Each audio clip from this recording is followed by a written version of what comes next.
मैं तहे दिल से शुक्रिया अदा करता हूँ कि उन्होंने मुझे इस लायक समझा कि मैं इस स्टेज के माध्यम से आपके बीच कुछ बातें रखूं।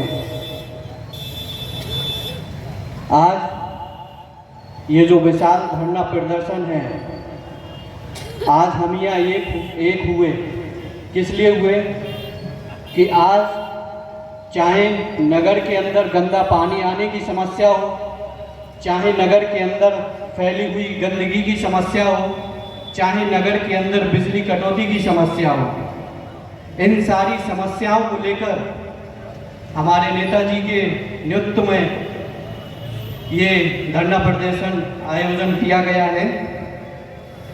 आज बात करें भारत में दिहाड़ी मजदूरों से लेकर सरकारी कर्मचारी हो या प्राइवेट कर्मचारी हो, सब के सब बहुत तकलीफ में हैं, बस कह नहीं पाते हैं।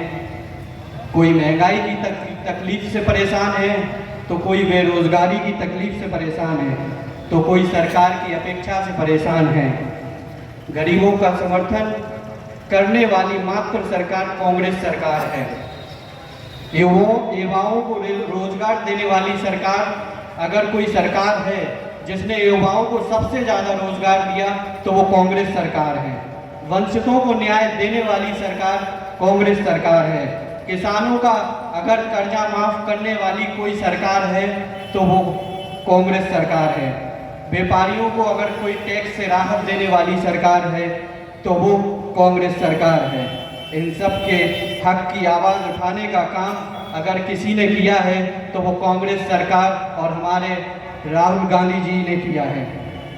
एनडीए यानी भाजपा गठबंधन सरकार से क्या मिला? सिर्फ भेदभाव और बेरहम अत्याचार और बजट कुर्सी बचाने वाला बजट। क्या आप जानते हैं कि भाजपा सरकार एक मध्यम परिवार, एक गरीब परिवार की खाली जगह कैसे काटती है? ये मेरे आंकड़े नहीं है, ये भाजपा द्वारा दिए गए कल परसों के कुछ आंकड़े हैं। भाजपा सरकार उद्योगपतियों को 16 लाख करोड़ रुपए माफ कर सकती है, लेकिन उसी टाइम मिनिमम बैलेंस तक मेंटेन ना कर पा रहे गरीब भारतवासियों के अकाउंट से 8,500 करोड़ रुपए वसूल कर लेती है। ये वो अकाउंट है जिनमें कभी 1,000 रुपए, कभी 500 रुपए मेंटेन अगर नहीं होते हैं तो ये चार्ज के वो चार्ज के काट लेते हैं। आज हम और तुम सिर्फ इसलिए छोड़ देते हैं, चलो 10 रुपए कटे, 20 रुपए कटे, 100 रुपए कटे, 200 रुपए कटे, लेकिन जब ये आंकड़ा 8,500 करोड़ रुपए पे पहुंचता है तो ये किसका नुकसान है? क्या ये कांग्रेस का नुकसान है? क्या ये गरीबों का, भाजपा का नुकसान है? ये आम भारतवासियों के गरीबों का नुकसान है। हर धर्म यही सिखाता है कि डरो मत, डराओ मत, सत्य के साथ चलना, सत्य पर खड़ा रहना और अहिंसा के रास्ते पर चलना ही सही रास्ता है।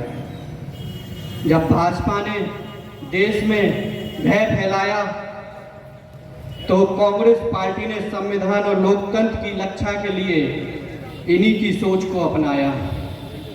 पिछले 10 वर्षों में अल्पसंख्यकों पर अन्याय बहुत तेजी से बढ़ा है। भाजपा ने मुसलमानों के विरुद्ध हिंसा और अत्याचार किया, वहीं सिखों और क्रिश्चियनों के खिलाफ नफरत फैलाई, हर अल्पसंख्यक वर्ग का आक्रमण किया। अल्पसंख्यक हर क्षेत्र में, ये वो अल्पसंख्यक हैं जो हर क्षेत्र में हिंदुस्तान का नेतृत्व करते हुए नाम रोशन करते हैं। चट्टान की तरह भारत के साथ खड़े रहने वाले ये वो अल्पसंख्यक हैं। मैं आशा करता हूं कि इंडिया गठबंधन देश के अल्पसंख्यकों की रक्षा में पूरी शक्ति के साथ खड़ा हुआ है। भाजपा का 10 वर्षों का राज भय का राज चला है। सभी एजेंसियों, सभी संस्थाओं और मीडिया पर कब्जा कर समाज के हर वर्ग में भाजपा ने सिर्फ और सिर्फ नफरत फैलाई है।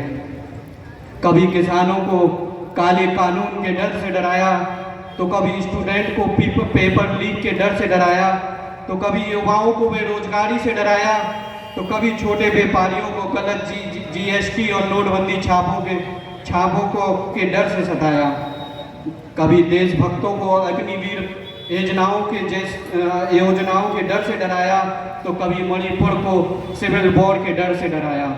इसीलिए देश की जनता ने डर के पैकेज को खत्म कर डर के पैकेज के खिलाफ जनादेश देकर भाजपा से बहुमत छीन लिया। डरना डरना और डरना, भय फैलाना भारत की आत्मा के खिलाफ। हमारे सभी धर्म यही कहते हैं कि डराओ मत और डरो मत। और सांसद के अंदर भी ये नारा बहुत बुलंद आवाज में गूंजा था जब हमारे माननीय राहुल गांधी जी ने कहा था कि ना हम भाजपा से डरते हैं और ना हमें डराओ और ना हम डरते हैं। और सरकार से यही अपेक्षा है कि भाई विपक्ष को दुश्मन नहीं बल्कि सहयोगी मानकर अपने साथ लेकर काम करे। यही मैं अपनी वाणी को विराम देता हूँ। जय हिंद, जय भारत।